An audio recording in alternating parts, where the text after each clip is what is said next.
Welcome to BrightPath Tours. Thank you for downloading this tour of the grand monuments of Washington, D.C. on the Virginia side of the Potomac River. This walking tour is about 3 hours long, and we're going to visit 4 major monuments: the Pentagon Memorial, the Air Force Memorial, the Netherlands Carillon, and the Marine Corps Memorial, better known as the Iwo Jima Monument. Before we get started, there are just a few things that you should keep in mind. First, you'll be walking along some busy roads on this tour, so please watch the traffic and proceed carefully when crossing a street. Second, when you're near a monument, you'll probably be taking a lot of pictures. Be aware of your location when you're close to things like stairs, curbs, and the edge of a monument. We don't want any accidents. Last and probably most important, use common sense and be aware of your surroundings. The first stop on our tour is the Pentagon Memorial, but we're going to begin at the Pentagon Metro train and bus station so that I can give you a little history of the Pentagon itself while we make the short walk to the memorial. Our next stop after the Pentagon Memorial will be the Air Force Memorial, which is nearby. After that, we'll retrace our steps back to the Pentagon Metro station and board a Blue Line train to Arlington Cemetery, which is just 1 stop away.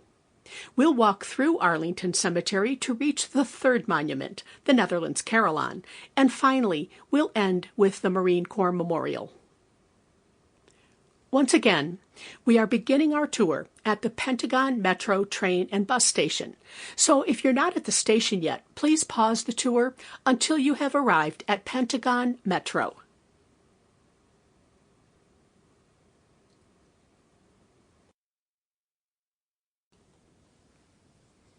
Okay, by now you should have arrived at the Pentagon Metro.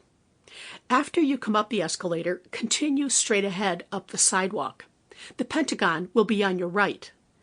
Walk about 100 yards toward the barrier wall, pass through a small entry point at the barrier wall, then turn right. A parking lot will be on your left, and you'll see the signs directing you to the Pentagon Memorial. As we make our way to the memorial, I'd like to give you a little history of the Pentagon itself, a great and historic building.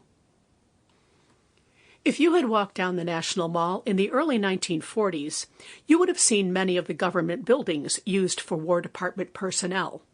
In fact, at that time, almost 25,000 workers were housed in 17 government buildings on and near the mall. With that number expected to climb to 30,000 by 1942, Brigadier General Brian B. Somerville, an engineer officer, met with 2 subordinates on July 17, 1941, and told them he wanted plans for a new office building that would encompass 4 million square feet in 4 stories that would accommodate 40,000 workers. He gave them 5 days to come up with the architectural plans. The 2 men delivered the basic drawings on time, and planning for the Pentagon was underway. Even with numerous changes that were required during planning and construction, the building was completed in less than 18 months. And with another of those historic twists of fate, construction was begun on September 11th, 1941.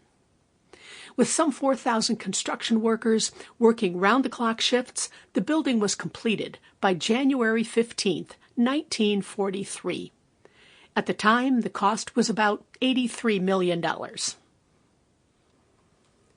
During construction, America went to war, and this affected some of the materials used to build the Pentagon.